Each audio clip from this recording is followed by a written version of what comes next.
tui hlom khop mai he chate Gabriela te ho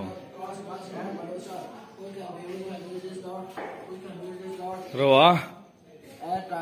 Roa Harem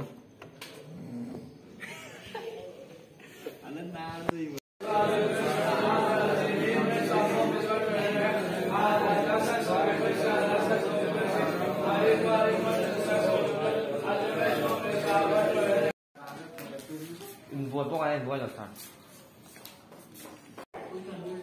Roa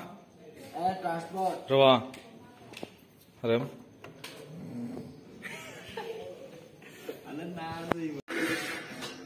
lẽ khá là rút túi khóc mấy em phập bộ hết tạ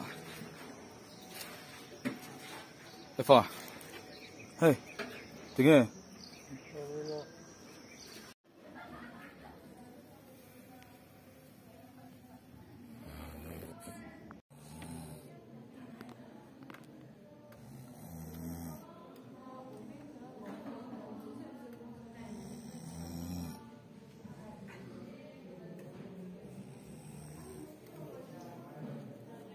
nó túi khóc mấy rồi rồi bộ hè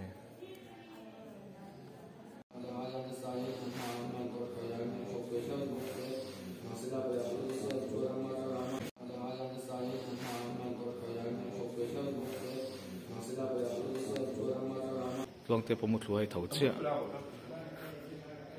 mutlu room he room hi chu mutlu room an ni hai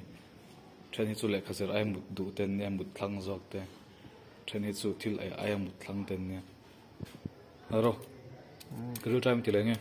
ai sampai tu pai chilo dan do am he cha che kon peng che o lu na dan doi nge pe lo tu lo em ana chon em che an chon ai ro o mo lo hok te ke moi lu moi mit khak en chin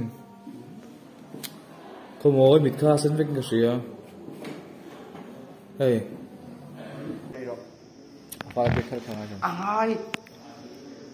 trả ô đâu đến về biết về thế không thế không ai về người tuần này à chứ thế anh muốn sao chứ bro mình đang bận thế nào mình đang anh cho cái chia tổ là bằng cái xe lao lên ăn luôn đã nhiều xa mom Samuel